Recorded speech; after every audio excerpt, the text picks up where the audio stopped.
सरकार अपनी इस आदत में सुधार करे, वरना इसके परिणाम सड़कों में बहुत भारी होंगे। अगर मुसलमानों को, दलितों को आप लोग निकालने के बारे में सोचोगे और उनकी धार्मिक आस्था का अपमान करोगे, तो ये हम लोग किसी कीमत पर बर्दाश्त नहीं करेंगे। क्या इस देश से दलितों, मुसलमानों, पिछड़ों, आदिवासियों को निकाल देना चाहती है सरकार?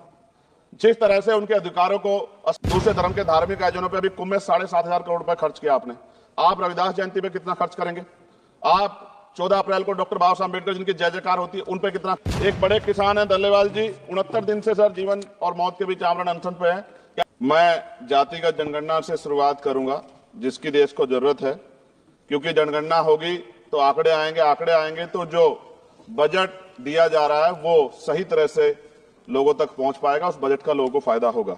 दूसरी बात, अयोध्या में 3 दिन तक पुलिस ने कार्रवाई नहीं की, इसका खामियाजा एक बेटी को अन्याय के रूप में उठाना पड़ा और मुख्यमंत्री जी यहां खड़े होकर राजनीतिक स्पीच में उस बेटी के अपमान का तमाशा बना रहे थे। ये बहुत दुखदाई है।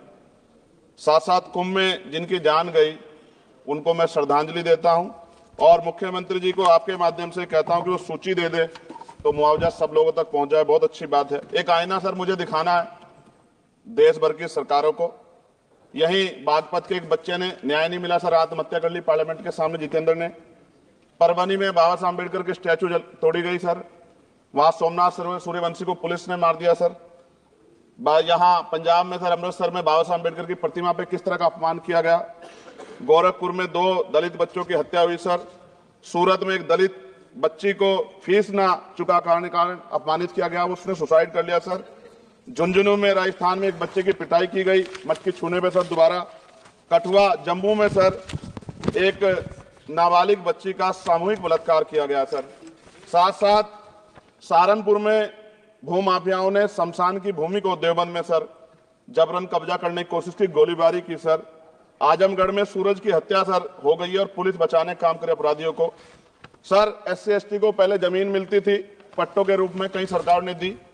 उन जमीनों को पहले तो दबंगों ने कब्जा कर रखा और अब उन जमीनों को सरकार भी छीन रही है सर। शहर में रहने वालों को SC ST को आवासीय पट्टे दिए जाने चाहिए। आजादी के 75 साल भी घर नहीं है, बाद भी SC ST के बच्चों को जो स्कॉलरशिप दी जाती थी, केंद्र और राज्य का आपसे विवाद है कि 60% आप दोगे, 40 हम देंगे। इस चक्कर में कई बार स्कॉलरशिप सब नहीं समय पहुंचती, मानसिक प्रताड़ना होती है, स्कूल परेशान करते हैं, कॉलेज। इसलिए मेरी राय है सर कि 0 बैलेंस पे उन बच्चों का एडमिशन कराया जाए। जब सरकार कुछ करना चाहती तो बच्चों को फायदा हो जाए। और देश भर में सर बहुत सारे छात्रावास बने हैं, लेकिन उन छात्रावास की स्थिति ऐसी है जर्जर जैसे हमारे स्कूलों की है। इन छात्रावास का जीर्णोद्धार करा जाए, उनकी रख रखाव का ख्याल रखा जाए, क्योंकि यहाँ देश का भविष्य तैयार हो रहा है। और ऐसी हालात सर स्कूलों की है। स्कूलों के हालात आप देश भर में, मैं उत्तर प्रदेश से आता हूँ, जाके देखोगे नगीना क्षेत्र में सर अगर स्कूल गिर जाएगा किस दिन बहुत बड़ा हादसा हो जाएगा, कोई पूछने वाला नहीं है सर।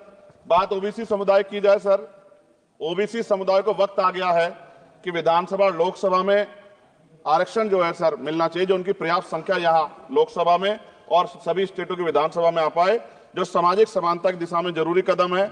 OBC को भी SC ST की तरह सर प्रमोशन रिजर्वेशन मिले। OBC आरक्षण में जोड़ा गया सर असंवैधानिक है, क्रीमी लेयर उसको खत्म किया जाए। सरकारी स्वायत्त संस्थानों में भी सरकारी विभागों के समतुल्य पदों को चिन्हित किया जाए तथा उनकी समतुल्यता स्थापित की जाए, ताकि इन संस्थानों में कार्यरत OBC कर्मचारियों के बच्चों को भी आरक्षण का लाभ मिल जाए। सर पत्रकार सुरक्षित नहीं है। पत्रकार मुकेश चंद्राकर की सर भ्रष्टाचार के खिलाफ आवाज उठाने में हत्या की गई सर। कौन पत्रकार ईमानदार से पत्रकारिता करेगा? किसानों को MSP की कोई लीगल गारंटी नहीं। एक बड़े किसान है दल्लेवाल जी, 69 दिन से सर जीवन और मौत के बीच आमरण अनशन पे है। क्या अब तक किसी दिन उनकी जान चल जाए? सरकार को संज्ञान लेना चाहिए। सर माइनॉरिटी की बात करूंगा, धार्मिक आस्था की बात है, हम तो सभी का सम्मान करते हैं क्योंकि हमने शपथ ली है, हम संविधान को मानने वाले लोग हैं। लेकिन सर बड़ौत में भगवान आदित्यनाथ निर्वाण लड्डू पर्व के दौरान दुर्घटना हुई, 8 लोगों की जान चली गई, श्रद्धालुओं की 75 घायल है, सरकार ने संज्ञान नहीं लिया। अयोध्या की तरह उनको मुआवजा दे देते तो उनके मन में भी जो माइनॉरिटी है पीड़ा जो है वो खत्म हो जाती। न्यायालय द्वारा पारित आदेश के बावजूद जैन समाज को जैन महातीर्थ गिरनार जूनागढ़ गुजरात पे पूजा करने रोका जाए, जो उनके मौलिक अधिकार का उल्लंघन है सर। बरेली में सार्वजनिक रूप से हजरत पैगंबर मोहम्मद साहब के खिलाफ सार्वजनिक अपमानित गाने चलाए गए। क्या सर मुसलमानों की धार्मिक आस्था का सम्मान नहीं होना चाहिए? उनका भी तो आजादी में योगदान है। और इनको अपराधियों किसका संरक्षण की खुलेआम इतने इस तरह गाने बजा के अपमानित कर रहे हैं। संभल की हिंसा में सर 74 लोगों की गिरफ्तारी हुई है और वहां के मुस्लिम डर के साए में है। सरकार बेगुनाहों की गिरफ्तारी बंद करे। महाराष्ट्र में सर चंद्रपुर जिला पड़ता, मैं अभी गया था, तालुका चिमूर में ताडोबा फॉरेस्ट में संगरामगिरी पहाड़ पर बौद्ध स्थल है सर, बहुत पुराना। वहां बौद्ध भिक्षु को सरकार बिजली नहीं देती, रास्ता नहीं देती, और इतनी बुरी हालत में उनकी धार्मिक आस्था क्या है सर? तथागत बुद्ध की ज्ञान स्थली होने के कारण बोध गया में बौद्ध धर्म के अनुयायियों के लिए जो बहुत महत्वपूर्ण स्थल है सर, इस स्थल पर अवैध कब्जा हटवाकर बौद्ध धर्म के अनुयायियों को सौंपा जाए। उनमें बड़ी चिंता, देश विदेश से लोग आते हैं, तो यहाँ हमारे देश की छवि भी खराब हो रही है।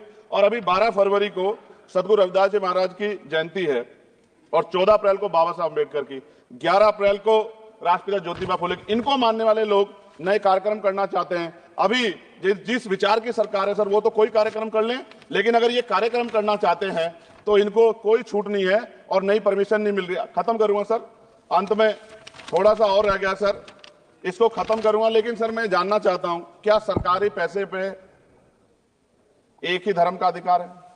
दूसरे धर्म के धार्मिक आयोजनों पे अभी कुंभ में 7,500 करोड़ रुपए खर्च किया आपने। आप रविदास जयंती पे कितना खर्च करेंगे? आप 14 अप्रैल को डॉक्टर बाबा साहब अम्बेडकर जिनकी जय जयकार होती है, उन पे कितना खर्च करेंगे? और उनके विचारों को आगे बढ़ाने के लिए आप क्या सहयोग करेंगे? ये सवाल बहुत बड़ा है। और अंत में सर, मुझे आपसे, आपके माध्यम सरकारों को कहना है सर, क्या इस देश से दलितों, मुसलमानों, पिछड़ों, आदिवासियों को निकाल देना चाहती है सरकार?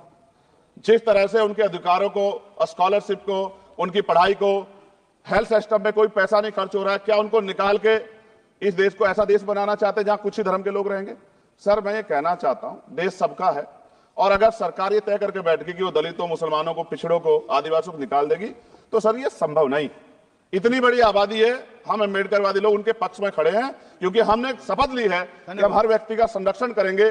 और मैं आपके माध्यम से सरकार को चेतावनी के तौर पर कहना चाहता हूं, सरकार अपनी इस आदत में सुधार करे, वरना इसके परिणाम सड़कों में बहुत भारी होंगे। अगर मुसलमानों को, दलितों को आप लोग निकालने के बारे में सोचोगे और उनकी धार्मिक आस्था का अपमान करोगे, तो ये हम लोग किसी कीमत पर बर्दाश्त नहीं करेंगे। मैं आपका धन्यवाद करूंगा सर, लेकिन साथ साथ मैं ये भी कहूंगा सर, सर खत्म कर रहा हूं सर, 10 सेकंड में खत्म कर रहा हूं सर, आप आदेश करेंगे तो खत्म कर दूंगा। खत्म कर दीजिए, बस एक सेंटेंस बोलिए।